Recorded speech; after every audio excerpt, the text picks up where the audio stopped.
I found out my brother stole my entire college fund and pretended he had no idea what happened.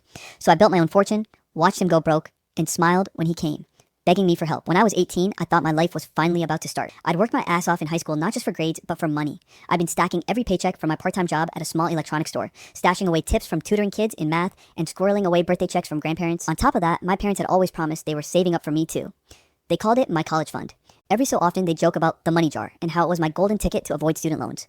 Over the years, I'd heard the number grow. By the time I graduated, it was supposed to be $75,000, enough to cover tuition at a decent four-year university and still have some breathing room. A week before freshman year, I went to the bank to get things set up for tuition payments.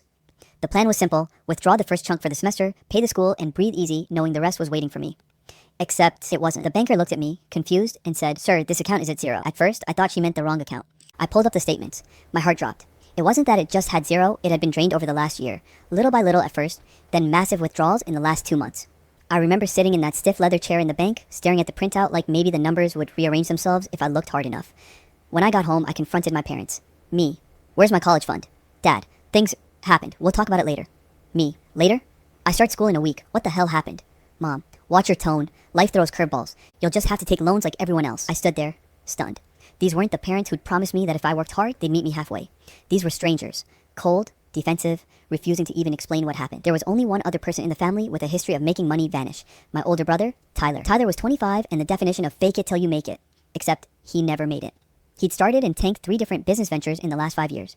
First was a sneaker reselling store, then a luxury car rental service that never actually had cars, then some sort of cryptocurrency consulting thing that I think was just him trying to convince people to invest in whatever coin he was holding that week. He was charming though. Always a golden child. My parents defended him no matter how badly he messed up. When I called him to ask if he knew anything, he played dumb like it was an Olympic sport. Tyler: "Wow, man, that's messed up. You sure the bank didn't screw up?" Me: "They have every transaction on record. Someone's been taking money for months." Tyler: "Damn, that's wild. You'll bounce back though, you're smart." That should have been the end of it, but something in his voice made my skin crawl. He was too quick to deflect, too ready to move on. 3 days later, I got my confirmation. I was in the kitchen when I heard voices from the living room. Mom and Tyler. They didn't see me in the hallway. Mom: "We'll pay him back when we can. He's young, he'll understand."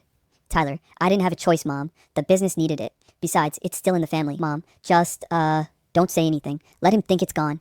He needs to grow up anyway." My hands were shaking. They didn't just steal my future. They decided for me that it was fine because family. That night, I lay in bed staring at the ceiling. The anger was a fire in my chest. I thought about blowing up, about screaming at all of them, about demanding every last cent back. But then, I realized something. If I did that, they'd just spin it. Make me the selfish, ungrateful kid. No. I was going to play this differently. I wouldn't forgive, I wouldn't forget, and I sure as hell wouldn't beg. I was going to build something so big, so